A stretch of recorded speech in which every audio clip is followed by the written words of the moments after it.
secara umum ya, tentu konflik Rusia Ukraina ini akan berimbas juga begitu ke tanah air, apalagi kepada sektor industri ya, di mana memang sektor industri kita ini juga berbagai macam komponen bahan bakunya itu adalah ya sebagian juga impor, tapi di luar itu ketika bicara soal industri, salah satu implikasinya tentu saja adalah biaya energi yang lebih mahal dan mungkin juga beberapa bahan baku ya. Tadi disebutkan misalkan khusus di tekstil ini ada polyester ya, yang kemudian itu juga bahannya juga menggunakan minyak bumi begitu, sehingga ketika konflik ini kemudian membuat harga minyak bumi melambung begitu, tentu akan berimplikasi begitu. Nah, di sisi lain ini baru sisi supply ya.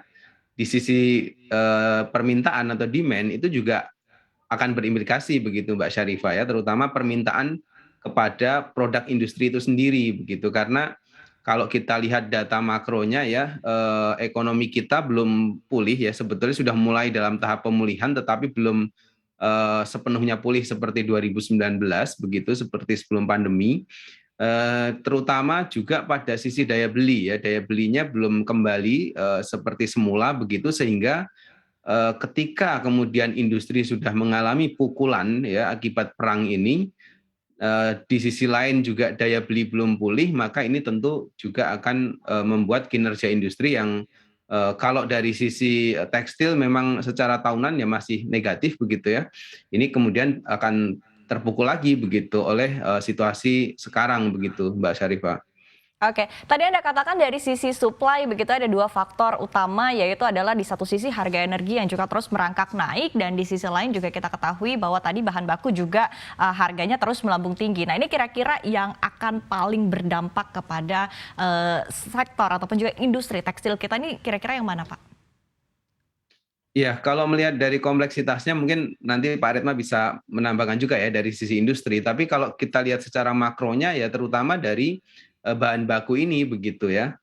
Memang energi akan berimplikasi langsung ya, baik dalam konteks produksinya juga begitu. Tetapi bahan baku ini kan ya kita masih mengalami berbagai macam ketergantungan begitu. Apalagi bahan baku yang langsung mengait itu bersumber dari juga ini ya, dari bahan energi seperti polyester tadi begitu, sehingga akan semakin ini ya mengerek dari harga uh, produk tekstilnya nanti gitu, karena bahan bakunya kan saya rasa juga bervariasi begitu ya, cukup banyak, sehingga kemudian kalau setiap komponen itu naik begitu ya, tadi ada kapas misalkan ya, di luar yang lainnya itu, nah itu keseluruhannya kan tentu akan menambah dari ongkos produksi begitu.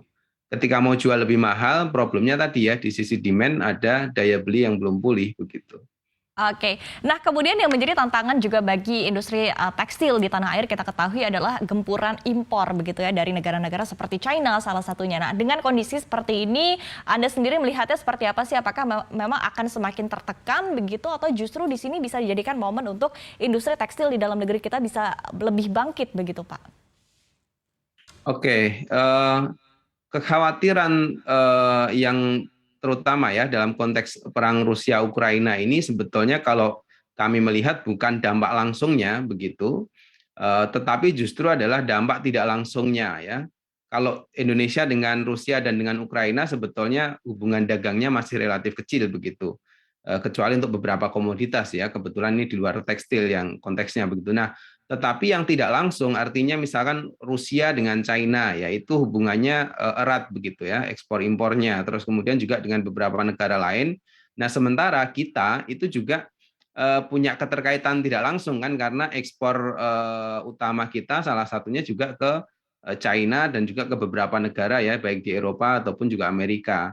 Nah, keterkaitan tidak langsung ini ketika kemudian negara-negara besar tadi terganggu ya sistem ekonominya, terutama dari sisi produksi. Nah, ini kita juga akan kena dampak begitu Mbak Syarifah. Jadi ini gambarannya ya. Jadi dampak tidak langsungnya itu ya, karena negara mitra kita itu berhubungan erat dagangnya dengan Rusia ataupun dengan Ukraina, kita juga ikut kena dampaknya gitu. Kalau tidak hati-hati memitigasi eskalasi ya dari dampak perang Rusia Ukraina ini begitu.